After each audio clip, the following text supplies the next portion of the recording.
Hello दोस्तों, welcome to concept कीड़ा। तो इसके पहले वीडियो में हम लोग ना 3 का 6 नंबर तक कंप्लीट कर चुके थे। इस बढ़ते हैं 7th नंबर क्वेश्चन की तरफ। तो 7th नंबर क्वेश्चन क्या दिया? स्थिर जल में नौका का वेग 8 किलोमीटर प्रति घंटा है। धारा की दिशा में नौका 5 घंटे में 15 किलोमीटर, मतलब धारा की दिशा में और धारा के प्रतिकूल, मतलब धारा के विपरीत दिशा में 22 किलोमीटर गई। धारा का वेग कितना था ज्ञात करके देखें। ठीक है, तो हम लोग को इस टॉपिक को अच्छे से समझने के लिए प्रतिकूल क्या होता है, धारा की दिशा में क्या होता है, इसको समझने के लिए हम यहाँ पे एक छोटा सा कॉन्सेप्ट देखते हैं, जो है नौका और धारा, यानी कि बोट एंड स्ट्रीम का कॉन्सेप्ट। ठीक है, ओके। तो यहाँ पे हम लोग देख रहे हैं एक नाव है जो इस डायरेक्शन में जा रही है, और ये क्या है, नदी की धारा जो इस डायरेक्शन में बह रही है। ठीक है, नदी का पानी जो इस डायरेक्शन में बह रही है। दोनों का सेम डायरेक्शन में होने से क्या होगा, जो नाव का स्पीड है वो क्या है, बढ़ जाए, क्योंकि दोनों सेम डायरेक्शन में। ठीक है, अगर यहाँ पे हम लोग मान लें कि नाव का वेग क्या है, x किलोमीटर प्रति घंटा, और धारा का वेग यानी धारा का स्पीड भी y किलोमीटर प्रति घंटा है, तो इस सिचुएशन में, इस केस में क्या होगा, यहाँ पे क्या हो जाएगा, दोनों का जो स्पीड है वो दोनों ऐड हो जाएगा। ओके, तो क्या हो जाएगा, x प्लस वाई। क्योंकि इस दोनों का सेम ही डायरेक्शन में है, तो इसका स्पीड बढ़ जाएगा नाव का। ठीक है, तो d इक्वल टू क्या हो जाएगा, x प्लस वाई। यहाँ पे d क्या है, डाउन स्ट्रीम, मतलब अनुकूल क्या होता है कि धारा की दिशा में नाव का स्पीड। ठीक है, तो d क्या है यहाँ पे, डाउन स्ट्रीम। ठीक है, तो यहाँ पे लिखा हो। इसके जस्ट ऑपोजिट केस में क्या होगा कि अगर यहाँ पे देखें तो नाव इस डायरेक्शन में जा रही है, और ये क्या है, नदी की धारा जो इसके ऑपोजिट डायरेक्शन में बह रही है। ठीक है, इसके अगेंस्ट में बह रही है, तो इससे क्या होगा, वो इसको अपोज करेगा, जिससे इस क्या होगा कि नाव का जो स्पीड है वो कम हो जाएगा। तो इस केस में क्या होगा, हम लोग का दोनों का स्पीड कम हो जाएगा, नाव का स्पीड कम हो जाएगा, तो क्या हो जाएगा, एक्स माइनस वाई। तो u इक्वल टू क्या हो जाएगा, एक्स माइनस वाई। तो यहाँ पे u क्या है, अप स्ट्रीम, मतलब प्रतिकूल। प्रतिकूल मतलब क्या होता है, धारा के विपरीत दिशा में। देखो, क्योंकि धारा इस दिशा में जा रही है और नाव इस दिशा में बह रही है। ठीक है, इससे क्या होगा, नाव का वेग या स्पीड कम हो जाएगा। ठीक है, तो वहाँ पे क्या हो जाएगा, एक्स माइनस वाई।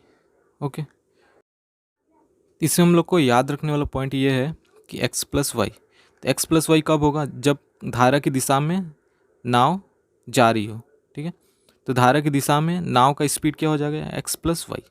ठीक है, इसके दूसरे केस में क्या होगा, प्रतिकूल। प्रतिकूल मतलब धारा के विपरीत दिशा में, विपरीत दिशा में होने से क्या होगा, उसका स्पीड कम हो जाएगा, तो एक्स माइनस वाई। ठीक है, ये याद रखें। ठीक है, ओके, चलते हैं अब क्वेश्चन की तरफ। ओके, तो हम लोग क्वेश्चन करते हैं अब। तो यहाँ पे हम लोग मान लेते हैं कि धारा का वेग क्या, x किलोमीटर प्रति घंटा है। फिर यहाँ पे देखिए नौका का वेग दिया हुआ है, तो 8 किलोमीटर लिख लेते हैं।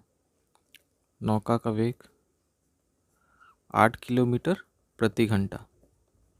ओके, तो अब हम लोग को यहाँ पे निकालना है कि धारा की दिशा में, मतलब धारा के अनुकूल, धारा के अनुकूल मतलब धारा की दिशा में, धारा की दिशा में यहाँ पे देखें नौका का वेग कितना हो जाएगा। तो हम लोग पता है कि धारा की दिशा में दोनों का जो वेग होता है, ये दोनों का ऐड हो जाता है, यानी कि 8 प्लस एक्स हो जाएगा किलोमीटर प्रति घंटा। ओके, फिर यहाँ पे देखें तो दूरी कितना है, तो धारा की दिशा में यहाँ पे देखें हम लोग कितना जा रहा है, 15 किलोमीटर। ओके, तो 15 किलोमीटर। तो यहाँ से हम लोग यहाँ पे समय निकाल सकते हैं। समय क्या होगा, दूरी बट्टा वेग। ओके, तो दूरी कितना हम लोग के पास 15, और वेग एक्स प्लस 8। ओके, तो यहाँ से हम लोग धारा के अनुकूल निकाले, अब धारा के प्रतिकूल निकाल लेते हैं, मतलब ऑपोजिट साइड में धारा के प्रतिकूल। धारा के प्रतिकूल नाव का वेग क्या हो जाएगा, यानी नौका का वेग। तो हम लोग पता है कि धारा के प्रतिकूल वेग क्या है, माइनस हो जाएगा, मतलब 8 माइनस एक्स हो जाएगा। ओके, किलोमीटर प्रति घंटा। और दूरी देखें तो क्या है, तो यहाँ पे क्वेश्चन में दिया है कि प्रतिकूल कितना, 22 किलोमीटर गया है। ठीक है, तो यहाँ पे लिख लेते हैं 22 किलोमीटर। तो यहाँ से समय निकाल लेते हैं। समय क्या, दूरी बट्टा वेग, तो दूरी कितना है 22 और वेग 8 माइनस एक्स। ओके, तो यहाँ पे हम लोग देखिए धारा के अनुकूल में हम लोग का टाइम निकल चुका है और धारा के प्रतिकूल में यानी वो ऑपोजिट साइड में भी टाइम निकल चुका है। कितना, 22/8 माइनस एक्स। ठीक है, अब फिर क्वेश्चन की तरफ चलते। तो फिर क्वेश्चन दिया है कि 5 घंटे में 15 किलोमीटर धारा की दिशा में और धारा के प्रतिकूल 22 किलोमीटर। ठीक है, मतलब यहाँ पे देखिए दोनों टाइम, मतलब दोनों का टाइमिंग दिया है। इसको ऐड करेंगे तो हम लोग को 5 घंटा दिया हुआ है क्वेश्चन, मतलब इसको दोनों को ऐड करने पे, ठीक है, तो कितना 5 घंटा लग रहा है। ठीक है, ये धारा की दिशा में जाने में लगा और ये धारा के प्रतिकूल यानी कि ऑपोजिट साइड में जाने में। ठीक है, तो यहाँ पे हम लोग प्रश्नानुसार लिख लेते हैं, यानी कि बाय प्रॉब्लम प्रश्नानुसार। प्रश्नानुसार क्या हो जाएगा, तो पहले कितना 15 8 प्लस एक्स धारा की दिशा में, फिर प्लस 22 8 माइनस एक्स धारा के विपरीत दिशा में यानी कि धारा के प्रतिकूल। फिर दोनों को जाने में कितना 5 घंटे लगा हम लोग को। ठीक है, ओके, तो इक्वेशन बन गया हम लोग का। तो इसको सॉल्व करते हैं, तो नीचे वाला का एलसीएम लेते हैं, तो क्या आएगा 8 प्लस एक्स ही आएगा। और यहाँ पे देखें तो 8 माइनस एक्स इक्वल टू 5। ठीक है, तो यहाँ पे देखो तो 8 प्लस एक्स और 8 प्लस एक्स कैंसिल हो गया, तो क्या बचा 8 माइनस एक्स। 8 माइनस एक्स का 15 में मल्टीप्लाई होगा, तो एक्स माइनस एक्स प्लस इसका भी इसी तरह की है। 8 माइनस एक्स कैंसिल हुआ, तो क्या बचा 8 प्लस एक्स। 8 प्लस एक्स का 22 में मल्टीप्लाई 8 प्लस एक्स। ओके, अब यहाँ पे देखें तो इसका अंदर में मल्टीप्लाई कर देते हैं, 15 का 8 में 120 आ जाएगा, फिर माइनस 15 एक्स प्लस इसका इसमें मल्टीप्लाई किए तो 176 आ जाएगा, फिर प्लस 22 एक्स हो जाएगा। भाई इसका हम लोग को पता है कि 8 प्लस एक्स है 8 माइनस एक्स, तो हम लोग को पता है इससे रिलेटेड एक फॉर्मूला होता है, क्या है, ए प्लस बी है एक ए माइनस बी। तो इसका फॉर्मूला क्या है, A square minus B square. Okay, तो इसको हम लोग लिख सकते हैं 8 का स्क्वायर माइनस बी का स्क्वायर, मतलब बी की जगह पे एक्स है। ओके, तो यहाँ पे देखिए ये दोनों ऐड हो रहा है, तो ऐड कर देते हैं। तो ऐड करने पे कितना है 296। ये दोनों घट रहे हैं तो घटा देंगे, तो कितना है प्लस 7x बाई 8 का होल स्क्वायर 64। फिर यहाँ पे देखिए x का एक्स स्क्वायर इक्वल टू यहाँ पे 5 था, ठीक है, बाई 1 मान लेते हैं। यहाँ पे क्रॉस मल्टीप्लाई किए तो कितना आ जाएगा, देखिए 5 4 ज़ा 20 0 3 2 माइनस 5 का एक्स स्क्वायर में 5x स्क्वायर इक्वल टू उसको क्रॉस मल्टीप्लाई 296 आया प्लस 7x। ठीक है, अब इसको लेफ्ट साइड लाते हैं सबको, तो 320 माइनस 5x स्क्वायर माइनस 296 फिर minus 7x equal to 0। Okay, तो यहाँ पे देखिए हम लोग 5x आगे आएगा तो इसको आगे रखते हैं क्योंकि एक्स स्क्वायर आगे रहता है। ठीक है, अब इसमें से घटाते हैं इसको, तो कितना आ रहा है प्लस 24। और यहाँ पे देखें तो माइनस 7x इक्वल टू 0। ठीक है, ओके, तो हम लोग यहाँ पे देखें इक्वेशन क्या था, -5x square plus 24 minus 7x। ठीक है, इसको सजा लेते पहले, एक्स स्क्वायर पहले आता है, फिर -7x प्लस 24 इक्वल टू 0। ठीक है, अब क्या करते हैं हम लोग यहाँ से माइनस कॉमन ले लेते हैं, तो मतलब जो माइनस में था वो प्लस में हो जाएगा, जो प्लस था वो माइनस में हो जाएगा। ठीक है, तो माइनस में था ये प्लस में हो जाएगा और ये प्लस था ये माइनस में हो जाएगा इक्वल टू 0। तो यहाँ पे देखें तो 5x square plus 7x minus 24 equal to 0। अभी हम लोग का एक क्वाड्रेटिक इक्वेशन आ गया। ठीक है, अब इसके क्वाड्रेटिक इक्वेशन के जनरल फॉर्म से इसको कंपेयर करते हैं। तो इसका जनरल फॉर्म क्या होता है, x square plus B x plus C equal to 0। ठीक है, तो हम लोग को पता है कि ए का वैल्यू क्या आएगा, देखें तो ए का वैल्यू 5 आ रहा है। ठीक है, बी का वैल्यू देखें तो 7 आ रहा है और सी का वैल्यू देखें तो -24। ठीक है, तो हम लोग के पास ए बी सी तीनों का वैल्यू आ चुका है। अब इसको सीधा चार फॉर्मूला से सॉल्व करते हैं। ठीक है, तो हम लोग पता है कि सीधा चार फॉर्मूला क्या होता है, x equal to minus b plus minus root under b square minus 4ac by 2a। ठीक है, यहाँ पे अब ए बी सी तीनों का वैल्यू पुट करते हैं। तो यहाँ पे देखो तो बी का वैल्यू कितना है 7 plus minus root under b का वैल्यू 7 का स्क्वायर हो जाएगा माइनस 4 इंटू ए का वैल्यू 5 था और सी का वैल्यू देखो तो -24। ठीक है, बाई 2 इंटू ए का वैल्यू कितना था 5 पुट कर दिया। ओके, तो यहाँ पे देखे थे -7 प्लस माइनस रूट अंडर 7 का स्क्वायर मतलब 49। ओके, माइनस माइनस प्लस हो जाएगा।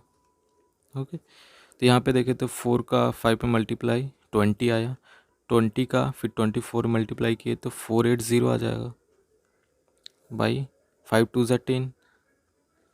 ओके, तो -7 प्लस माइनस यहाँ पे देखे तो ऐड करें तो कितना आया 5 2 9 बाई 10। ठीक है, तो -7 प्लस माइनस यहाँ पे देखें तो 5 2 9 इसका रूट निकालना है, तो 5 2 9 23 का होल स्क्वायर होता है, 23 2 टाइम्स लिख दिए। ठीक है, बाई 10। ओके, तो यहाँ पे इसको सॉल्व करते हैं। तो यहाँ पे देखें तो -7 प्लस माइनस हम लोग देखें कि इक्वेशन था -7 plus minus root under 23 into 23 by 10। ठीक है, तो हम लोग को पता है कि 23 हम लोग को एक तो बाहर आएगा। ठीक है, 23 बाई 10 एक्स इक्वल टू। ठीक है, तो यहाँ से हम लोग पता है कि एक्स का 2 रूट आता है, एक प्लस में एक माइनस में, तो एक प्लस वाला लिखते हैं और एक माइनस वाला, प्लस वाला फिर एक माइनस वाला, -7 -23 बाई 10। ऐसा क्यों होता है कि यहाँ पे देखो 2 रूट है, एक प्लस वाला है और एक माइनस वाला। हम लोग को पता है कि एक्स का 2 रूट आता है क्वाड्रेटिक इक्वेशन में। ओके, अब इसको सॉल्व करते हैं। यहाँ पे देखें तो घटाने से कितना आएगा, तो इसको घटाया तो हम लोग के पास 16 आया बाई 10। ठीक है, तो यहाँ पे देखें तो 1.6 आ जाएगा। ठीक है, 10 से डिवाइड करने पर यहाँ पे देखें तो -30 बाई 10, तो यहाँ पे 10 से कैंसिल किए तो -3। तो हम लोग को पता है कि माइनस का वैल्यू नहीं लिया जाता है। ठीक है, इसका पॉजिटिव वैल्यू लेंगे तो कितना है 1.6। ठीक है, तो हम लोग के पास एक्स क्या था, धारा का वेग, तो यहाँ पे लिख देंगे धारा का वेग इक्वल टू 1.6 किलोमीटर प्रति घंटा। ये हम लोग का आंसर हो जाएगा। तो बढ़ते 8 नंबर क्वेश्चन की तरफ। तो 8 नंबर क्वेश्चन क्या दिया, एक सुपरफास्ट ट्रेन एक एक्सप्रेस ट्रेन से 15 किलोमीटर अधिक वेग से चलती है। ठीक है, तो एक ही स्टेशन दोनों ट्रेन एक साथ चलकर 180 किलोमीटर दूर अन्य स्टेशन पर पहुंचने में सुपरफास्ट ट्रेन को 1 घंटा कम समय लगता है। तो सुपरफास्ट ट्रेन का प्रति घंटा वेग क्या है। ठीक है, तो यहाँ पे हम लोग क्या करेंगे, पहले मान लेते हैं कि एक एक्सप्रेस ट्रेन का वेग कितना, x किलोमीटर। ठीक है, तो दूरी कितना है हम लोगों के पास, तो दूरी कितना है 180 किलोमीटर। ओके, तो यहाँ से हम लोग समय निकाल सकते हैं। तो समय कितना होता है हम लोग को पता है कि दूरी बट्टा वेग, इसका फॉर्मूला होता है। तो दूरी कितना है 180 और वेग कितना है x किलोमीटर प्रति घंटा हो जाएगा। ठीक है, तो इसी टाइप का सुपरफास्ट ट्रेन का भी निकाल लेते हैं। तो एक सुपरफास्ट ट्रेन का वेग, तो सुपरफास्ट ट्रेन का वेग क्या हो जाएगा कि एक्सप्रेस ट्रेन से 15 किलोमीटर अधिक है, यानी कि x + 15 है किलोमीटर प्रति घंटा। ठीक है, और यहाँ पे दूरी कितना है उसका 180 किलोमीटर। ओके, तो इसका समय भी निकाल लेते हैं। तो समय कितना हो जाएगा, दूरी बटा वेग, यानी कि दूरी कितना 180 और वेग कितना है x + 15 किलोमीटर प्रति घंटा। ओके, तो हम लोग देख रहे हैं यहाँ पे एक्सप्रेस ट्रेन और सुपरफास्ट ट्रेन दोनों का ही हम लोग के पास समय आ चुका है। ठीक है, फिर अब क्वेश्चन क्या बोल रहा है, 180 किलोमीटर दूर अन्य स्टेशन पर पहुंचने में सुपरफास्ट ट्रेन को 1 घंटा कम समय लगता है। ठीक है, तो यहाँ पे हम लोग देखें जो एक्सप्रेस ट्रेन है और सुपरफास्ट ट्रेन, इन दोनों के टाइम का डिफरेंस देखें तो 1 घंटा दिया हुआ है। ठीक है, 1 घंटा। ओके, बस यही लिखना हम लोग को प्रश्नानुसार, यानी कि बाई प्रॉब्लम। ठीक है, तो कितना एक्सप्रेस टेन का कितना 180 बाई एक्स माइनस हो जाएगा 180 by x plus 15 equal to 1। इन लोग का टाइम का डिफरेंस कितना है 1। ओके, इसको अब सॉल्व करते हैं हम लोग। तो यहाँ से 180 कॉमन ले लेते हैं तो आसानी होगा सॉल्व करने में। तो यहाँ पे 1/x हो जाएगा, यहाँ पे 1/x plus 15 equal to 1। Okay, इसको भी यहाँ सॉल्व करते हैं।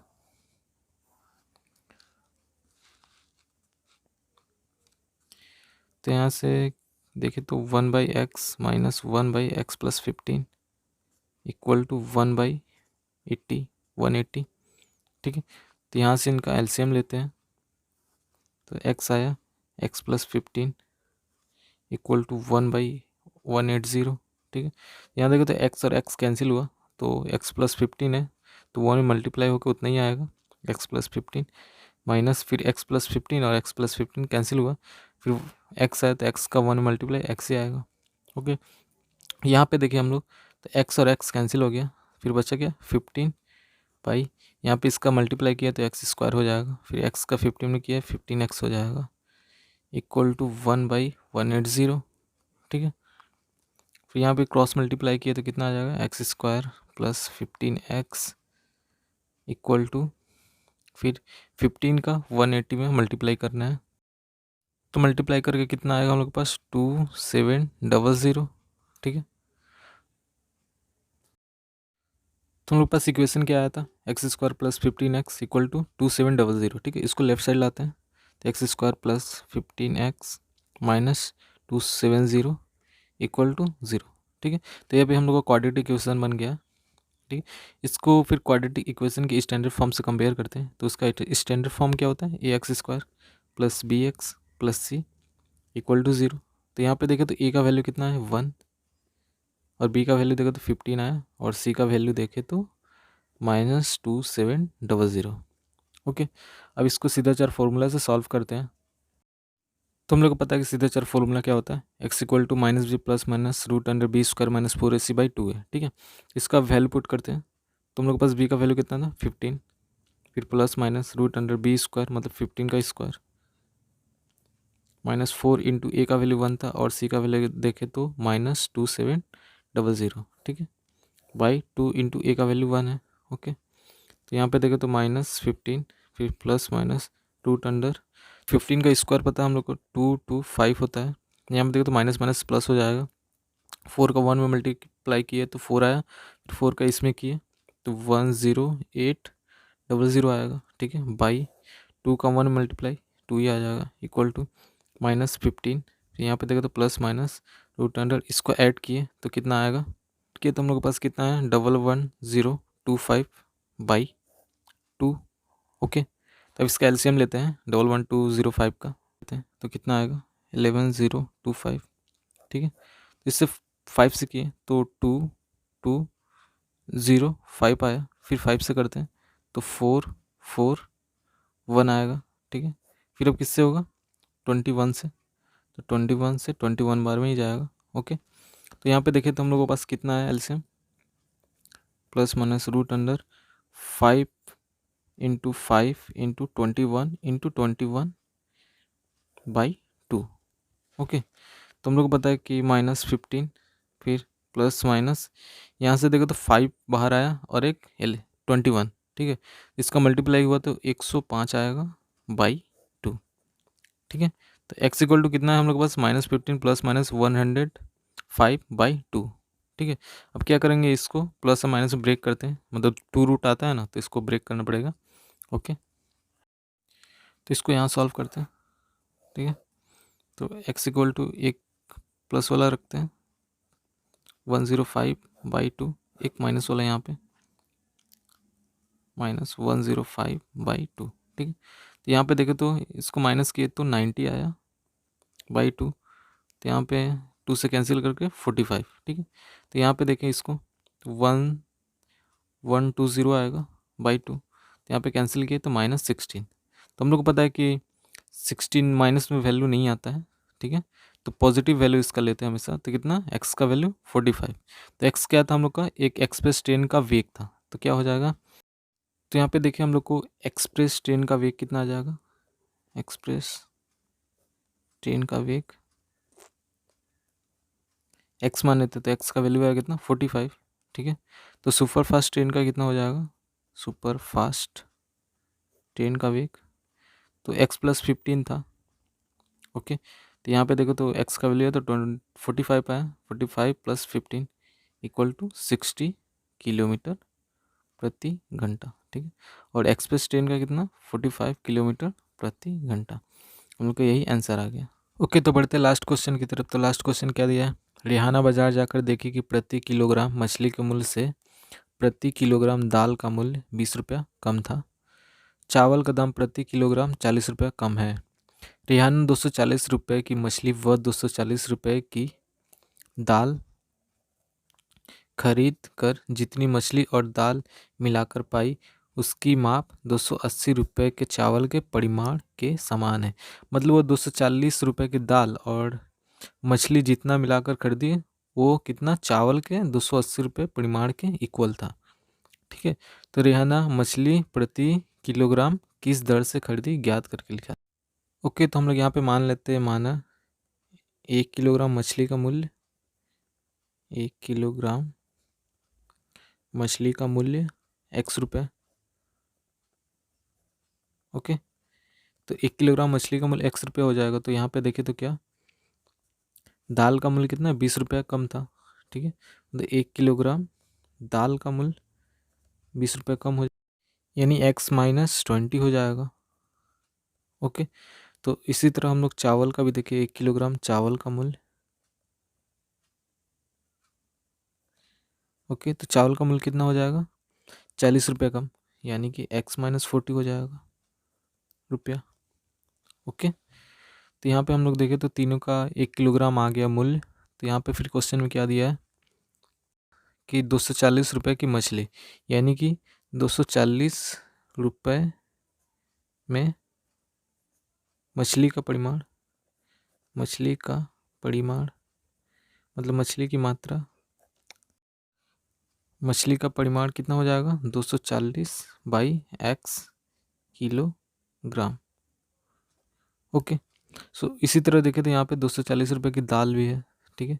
दाल का भी निकाल लेते हैं, 240 रुपये में दाल का परिमाण तो क्या हो जाएगा 240 बाई, यहाँ पे दाल देखें तो कितना x-20 है, तो यहाँ पे नीचे आ जाएगा x-20 किलोग्राम, ओके। और इसी तरह यहाँ पे देखें तो कितना फिर 280 रुपये के चावल का परिमाण, तो 280 रुपये चावल का परिमाण तो कितना हो जाएगा 280 बाई चावल कितना था x-40, x-40, ठीक है, किलोग्राम, ओके। तो हम लोग के पास तीनों का परिमाण आ चुका है, ठीक है। फिर अब देखते हैं क्वेश्चन क्या दिया हुआ है। क्वेश्चन में दिया है कि 240 रुपये की मछली और 240 रुपये की दाल, मतलब 240 रुपये मछली और 240 रुपये की दाल में जितना परिमाण होगा वो 280 रुपये के चावल के परिमाण के समान है। मतलब यहाँ पे लिखा पहले प्रश्नानुसार मछली का जितना परिमाण है, मछली कितना परिमाण है 240/x, फिर क्या दिया चावल दाल का परिमाण, ठीक है। 240 रुपये की मछली का परिमाण हो गया, ठीक है। और फिर 240 रुपये के दाल का दिया हुआ, ठीक है। तो 240 बाई दाल का परिमाण कितना है 240/x-20, वो इक्वल कितना है 280 रुपये के चावल के परिमाण के समान है, ठीक है क्वेश्चन में। तो चावल का परिमाण कितना है 280/x-40, ठीक है। बस यही क्वेश्चन में दिया हुआ था, ये हम लोग का इक्वेशन बन गया। अब इसको सॉल्व करते हैं हम लोग,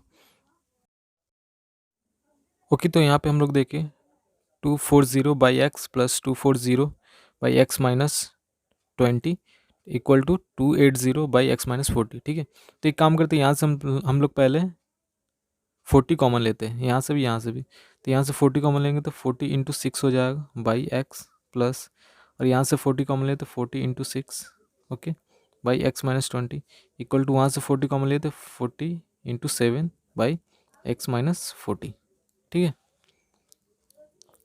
तो यहाँ पे ले लेते कॉमन तो यहाँ से बाहर आ गया तो यहाँ बचा 6/x, ठीक है। यहाँ से 40 निकल गया तो बचा 6/x, ठीक है।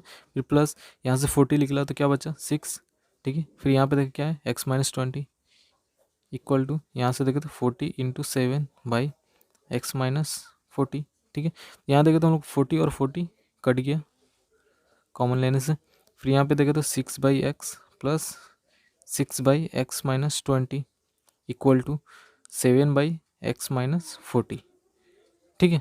तो एक काम करते हैं, यहाँ पे हम लोग जो 6/x-20 उसको राइट साइड रखते हैं, तो 6x इक्वल टू 7/x-40 फिर माइनस 6/x-20, ठीक है।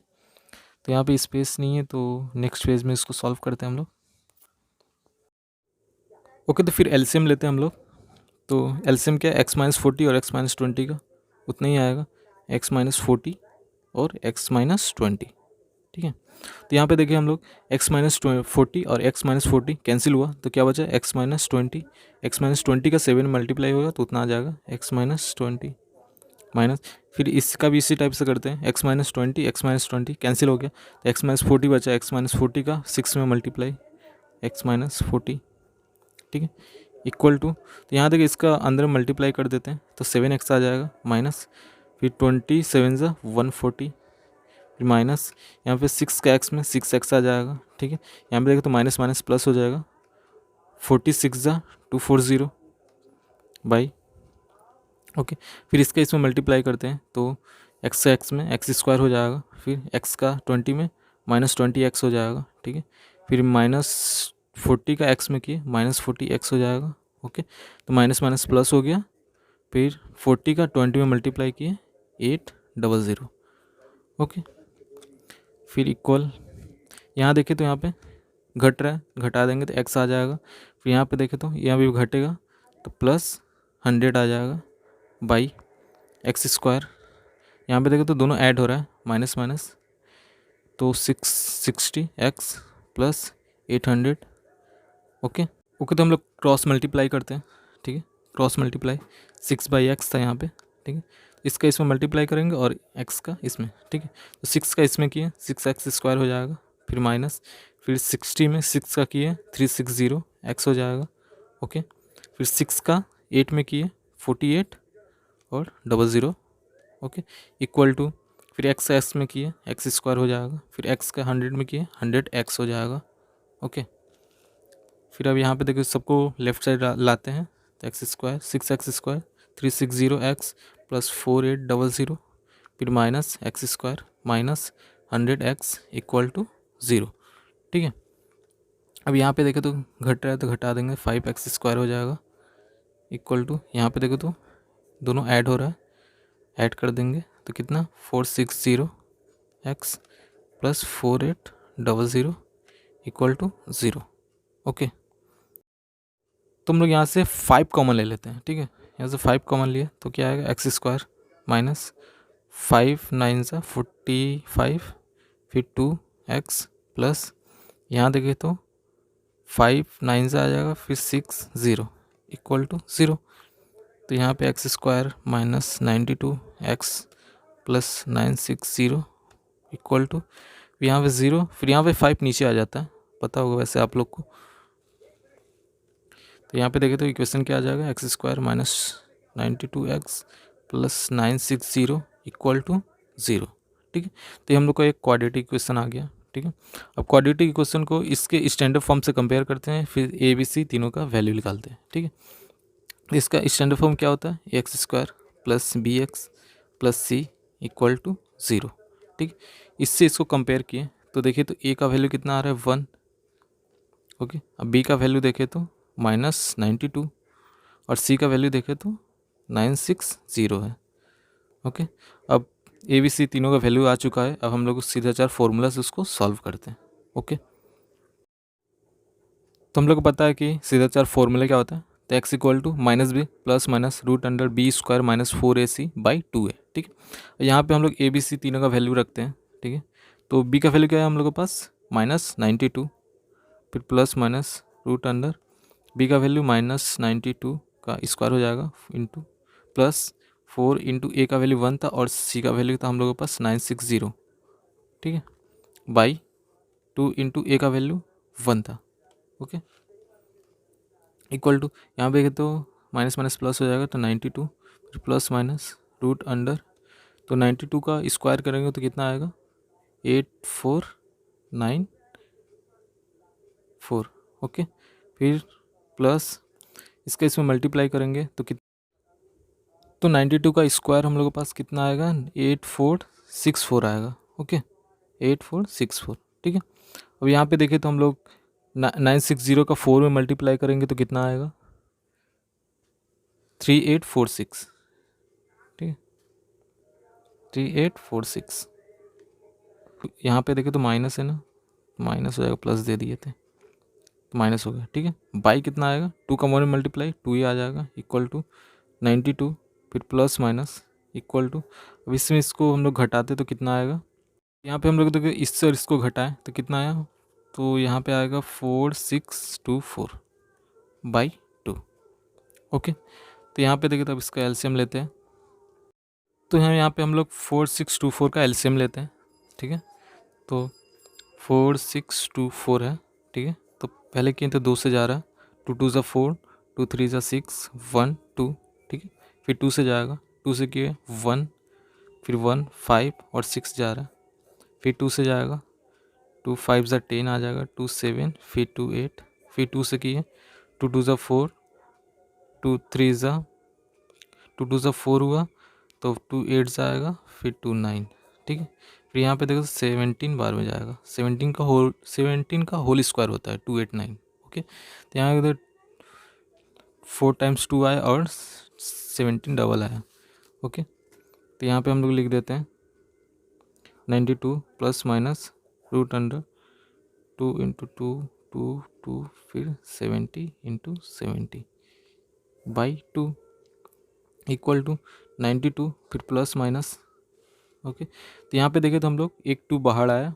ठीक है, फिर एक 2 बाहर आया, तो 2 2 ज़ा 4 हो जाएगा, और फिर 17 एक बाहर आया, फिर 4 4 70 सा कितना आएगा